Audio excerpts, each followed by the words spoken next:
Happy 20th birthday to Guild Wars 1. So thanks to a few developers, we've got many new things with this game update. Here is a quick summary. If you're only interested in one specific feature, use the timestamps in the description.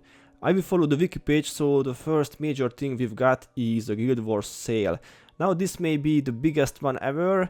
There is a new 20th anniversary masterpiece collection which includes all 3 campaigns, plus Eye of the North, plus some bonus weapons, and now for the first time the bonus mission pack as well. Honestly, this is crazy cheap, like an 80% discount, and you get all you need in one pack. But there are other great ones too. Take a look. I don't remember character slots or storage expansions getting a discount before, but here we are, like 60% discount on these as well. Also you can get the mercenary heroes for a few euros or dollars, get a character name change, and even more. Basically there is a discount on every item in the store, and Wiki says it lasts till April 29th, so you better hurry. Okay, let's see some actual new content. A number of mini-pets and weapons will be available for everyone. First, let's talk about the minis. There are hard mode quests that you can get in Amber Beach from Mary's Sworn to Seize. Each quest gives a rare mini-pet, which is a non-tradable mini, but can still be displayed in the Hall of Monuments.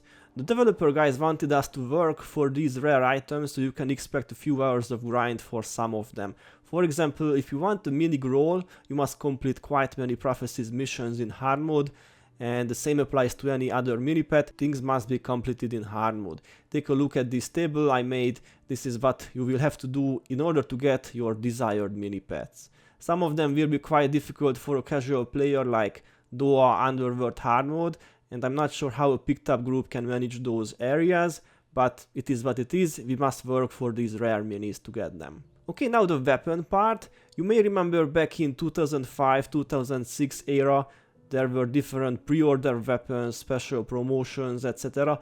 Those weapons were only available for a very few players, but those days are gone now, and we can finally get them simply by playing the game. Take a look, there are plenty of different skins and they are part of the drop table from now on. And the best part is that these weapons can be modified as much as you want, not like their original versions. Like the OG Hourglass staff was unchangeable, but the new one is completely different in this aspect. And I have posted a few of these drops on my channel, and I will keep on posting if I get a rare one or a good looking one. And honestly, it feels good when you get them, but don't expect them to be very common. Some of them are extremely rare, like the Japan 1st anniversary shield. Also, some of these skins may drop anywhere. Some of them are only available from certain regions. And I think after at least 10 hours of farming at Raptors, Screes, Winds of Change Farm and various places, I've only got these so far. So I told you guys, these are not really common, more like a pleasant little surprise when you get one. Okay, what else do we have here? There are new Decade weapons, which can be obtained in Amber Beach from the Ancient Anniversary Weaponsmith for 5 Proofs of Legend. I think we are kind of used to farming Proofs of Legend with missions. This is not new, but the weapons possess something new. You may wonder what's going on here. What is this Strength 5 if rank is lower thing? Or Expertise 5, Leadership 5, Fast Casting 5? What the hell are those things? So the short answer is, these are new weapon mods implemented in the game, and I think of all the new things we've got so far with this update, these will be the most important things by far. These mods are called Of the Profession, and you will get these randomly basically from any gold rarity main hand weapon anywhere in the game. I'm pretty sure that some of these mods will greatly affect our builds, maybe even the meta builds will change a bit. And how do they work? These mods give you +4 or +5 of their profession's primary attribute, but only if your rank in those attributes are lower than 4 or 5. Meaning these suffix weapon mods are only useful for those professions who don't match their primary attributes with the weapon's attributes. So for a Necro, I think it's not advised to use a Soul Reaping weapon mod, since, you know, Necros 99% of the time will have a pretty high rank in Soul Reaping by default.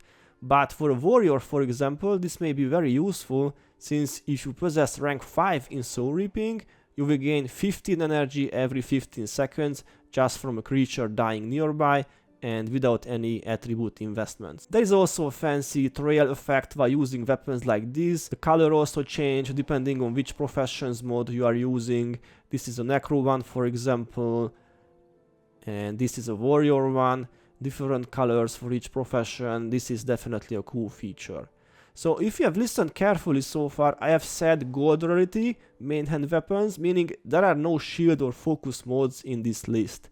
Still, if we do a little math, you will see there are a total of 9 possible weapons and 10 possible attributes. This equals a total of 90 different weapon modes, meaning if you want to get them all, either you'll be farming for a very long time or pay a lot of money for them.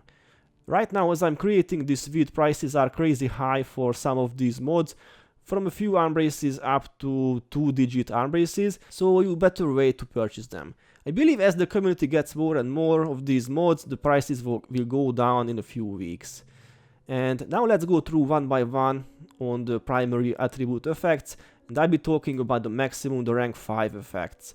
So the warrior one gives your attack skills some extra armor penetration. This is quite useful for most martial classes. Some extra damage is always welcomed. The ranger one reduces the energy cost of attack skills, ranger skills, touch skills, and the rituals by 20%. Think of the dagger spammer builds, for example. Instead of the 5 energy, each skill will cost only 4 energy. Quite useful for most classes. The monk one gives 16 extra HP when healing with monk spells. I'm not sure if this will be much of a help. Maybe healer, ritus, or allies could benefit from this one. The necro one is probably the best of all. I already mentioned this one. At rank 5 soul reaping, you will get 15 energy every 15 seconds while a nearby creature dies. Plenty of energy heavy builds will benefit from this mod. You know, mesmers are always energy heavy, or we may think of low energy classes like warriors, paragons. These will all find these mods quite useful. The mesmer mode may seem quite OP at first, but sadly for non-mesmer skills with an activation time of less than 2 seconds, there is no effect. So if you are an ally and have a weapon like this, you will cast meteor or meteor shower 25% faster than usual, but for example flare, 1 sec activation time spell will have no effect. Of course, mesmer skills are affected by both the faster activation and recharge times, but it's a good question whether you want to use them or not on a secondary mesmer character. Okay, moving on, energy storage is the next primary attribute. This one gives plus 15 maximum energy, quite good stuff.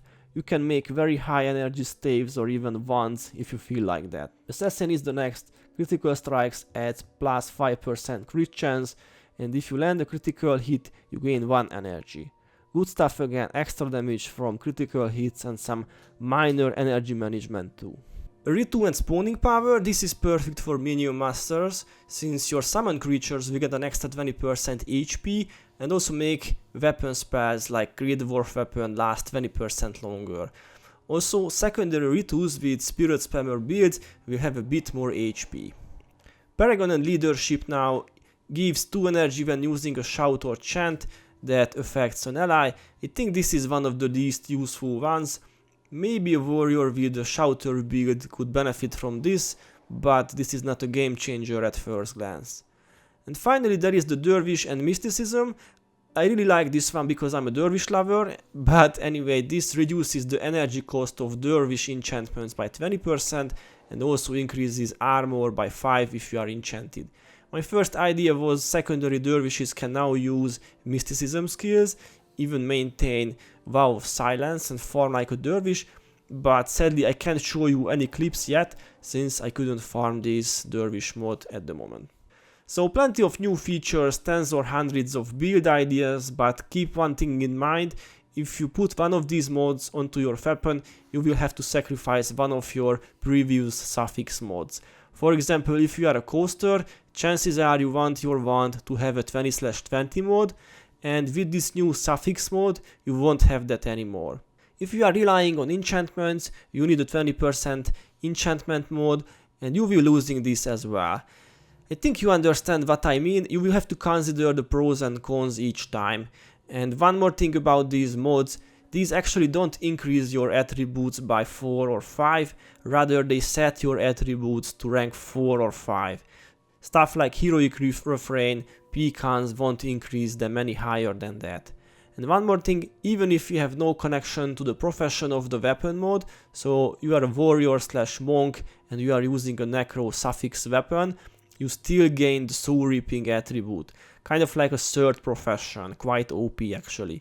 You may remember some NPCs in the game which had 3 professions before. Now we, the players, will have something similar.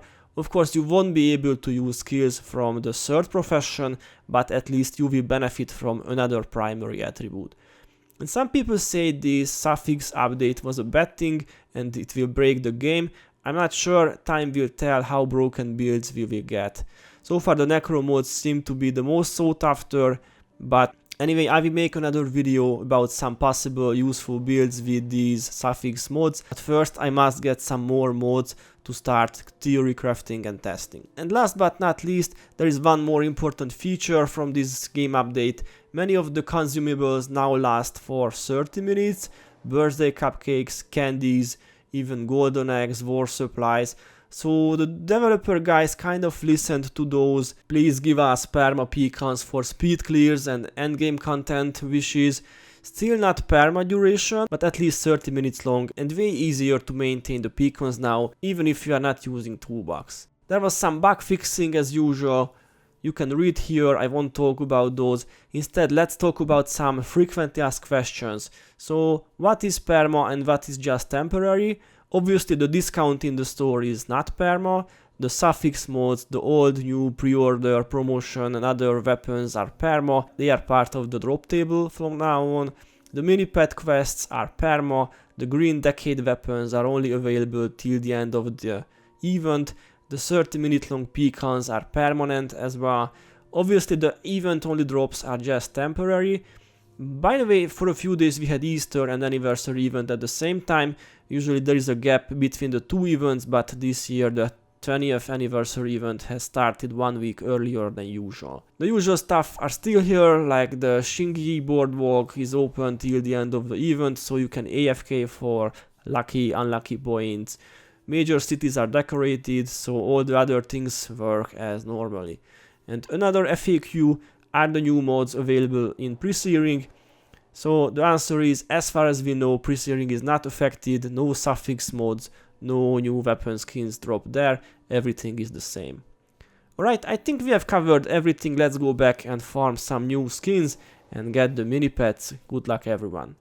Oh, by the way, if you have watched till the end, I will show you a code. A generous person sent me this via email and this code will add the bonus mission pack to your account. Thanks for watching and see you next time.